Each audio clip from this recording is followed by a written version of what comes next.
Good morning, children. How are you? Children, we are doing the unit 4, and now today we are going to do the poem part of it, which is time travel. Now let us begin with the poem. Strap me in your time machine. मुझे अपनी time machine में अच्छे से बांध दीजिए, उसकी seat belt tight कर दीजिए. Let the motors whirl. whirl का एक साउंड होती है जो मोटर चलने से आती है या किसी मशीन को स्टार्ट करते समय आती है, उसको कहते हैं द साउंड ऑफ whirl. जब मोटर स्टार्ट करेंगे मशीन की तो ये साउंड आएगी. Switch off controls to speed of light. ऐसा कंट्रोल कर दीजिए कि इसकी जो स्पीड है वो लाइट की स्पीड पे चली जाए, यानी 10, 20, 50, 100, 1000 नहीं, लाइट की स्पीड पे, जो कि मेनी 1000 माइल्स पर आवर के हिसाब से चलती है. Make my sense blur. और मेरी सेंसेस को हल्का कर दीजिए. जब हम नॉर्मल सेंस से देखते हैं आसपास की चीज़ों को, उससे अलग जाना पड़ेगा टाइम ट्रेवल के लिए, क्योंकि उसकी स्पीड बहुत ज़्यादा होती है, हमारी दिमाग उसको समझ ही नहीं पाएगा. इसलिए हमारी सेंसेस को हल्का कर दीजिए, ब्लर कर दीजिए. Batten down the air locks. और जो दरवाजे खिड़कियां हैं उनको बहुत अच्छे से एयर टाइट कर दीजिए, बहुत अच्छे से कुंडी लगा दीजिए. Blast me through the chronosphere. और मुझे ब्लास्ट के साथ इस क्रोनोस्फेयर से बाहर निकाल दीजिए. क्रोनोस्फेयर एक इमेजिनरी स्फेयर है, एक लेयर है जिसके बाहर जाना पड़ता है हमें टाइम ट्रेवल करने के लिए, जो कि दुनिया की जो प्लेनेट है हमारा, उससे हमें बाहर निकलना पड़ेगा. उस लेयर से, क्रोनोस्फेयर से बाहर निकलना पड़ेगा. फेरी मी थ्रू द पास्ट. और फेरी का मतलब ट्रेवल है यहाँ पे. फेरी मी थ्रू द पास्ट. और मुझे इस दुनिया के पास्ट के समय में ले जाइए. Take me back 3000 years. और इतना पीछे, जैसे 2000, 3000 साल पीछे. रोल बैक द सेंचुरीज को वापस ले आइए, पुरानी सेंचुरीज को वापस ले आइए. I want to see what earth was like. मैं देखना चाहता हूँ कि कई हजार साल पहले ये दुनिया कैसी दिखती थी. 2000 years AD. Show me what the world was like. मुझे बताइए इतने हजार साल पहले दुनिया कैसी थी, किस तरह दिखती थी. Before we burnt the trees. जब हमने ये अपने ट्रीज नहीं जलाए थे, अपने जंगलों को खराब नहीं किया था, काटा नहीं था या जलाया नहीं था. Killed of all the animals. और यहाँ एनिमल्स नहीं मारे गए थे. ये दुनिया हरी भरी थी, जंगलों से भरी हुई थी, बहुत सारे जानवरों से भरी हुई थी, इन सबको हमने ख़त्म नहीं किया था. And dried up all the seas. और हमने सारा पानी भी ख़त्म नहीं किया था. तो ये एक क्वेश्चन है आज की दुनिया पे, हमारे जीने के स्टाइल पे, लाइफ स्टाइल पे एक क्वेश्चन है कि हम किस तरह जी रहे हैं अपनी नेचर को ख़त्म करके. एक पोइट ने आपको टाइम ट्रेवल के ज़रिए ये बताने की कोशिश की है कि मेनी थाउजेंड्स ईयर से वो अवर Earth planet was green and full of animals and it was full of life. And today what we have done? We have killed the life. We are killing the life by killing animals and the forest. तो हमें एक nature की तरफ इन्होंने ध्यान दिलाया, environment की तरफ ध्यान दिलाया है. हमें समझने की ज़रूरत है कि अपने एनवायरनमेंट को कैसे बचाया जाए. We should work very hard to save our environment. Okay children, so this is a big lesson for you. Now the poem is finished. We will start the exercise part. Tick the correct option. 3 option है, एक को हमें choose करना है. Number 1 question is what does the motor do. What does the motor do. इस question का option है it controls the speed, it starts the machine, और nothing. B is the answer, it starts the machine. Number 2 question is the poet is saying to take back him years ago.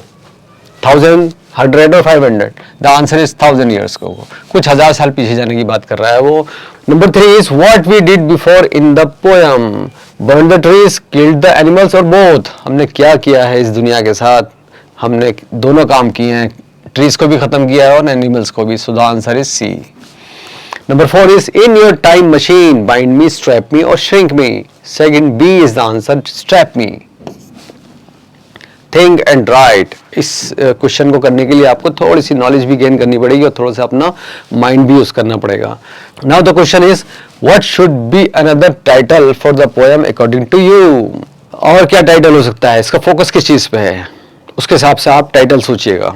Number 2, would the world be a better place in coming years. Why और why not. क्या आने वाले समय में दुनिया रहने के लिए बेहतर जगह बन पाएगी, ऐसा होगा या नहीं होगा, क्यों होगा या क्यों नहीं होगा.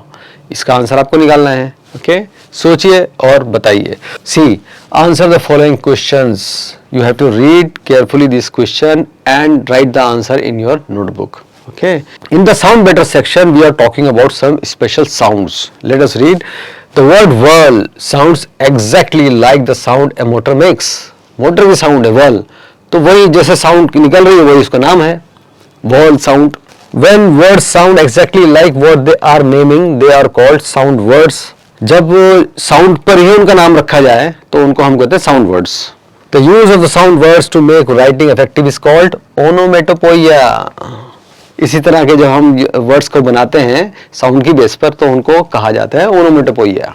That is a specific terminology for that. Read out these words and guess what sounds they name.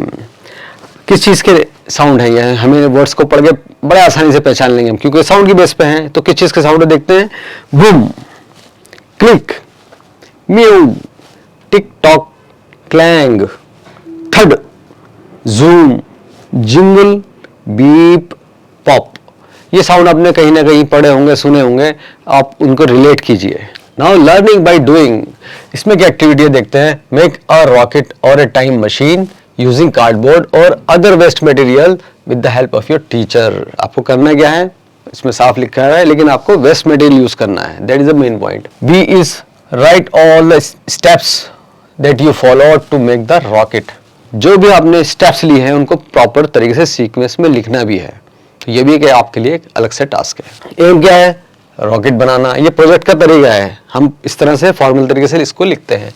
Material required क्या है, वो आप सारे लिखेंगे कि ये मटेरियल मुझे यूज़ करना है, ज़रूरत पड़ेगी। टाइम टू कंप्लीट, लगभग मुझे इसको बनाने में कितना टाइम लगेगा। प्रोसीजर क्या है, 1 2 1, first step, 2 step, 3rd step, 4th step, सारे स्टेप्स उसमें लिखने हैं।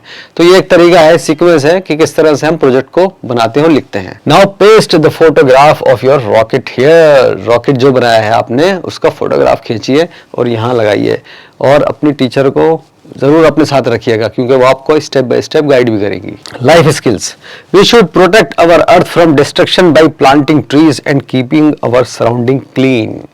एनवायरनमेंट के लिए अगर आपको सजेशन दे रहे हैं कि हमें अपनी ज़िंदगी जब जीनी है अच्छी तरीके से, तो उसके लिए एनवायरनमेंट बहुत ज़रूरी है, और उसका एनवायरनमेंट अच्छा रखने के लिए ये स्टेप्स ज़रूरी हैं। सो बच्चों, आप इसको फॉलो करेंगे, I am sure about it, and you have learned a lesson from this poem. With this note I am closing this session here, and I will see you very soon in the next session. Okay children, bye till then.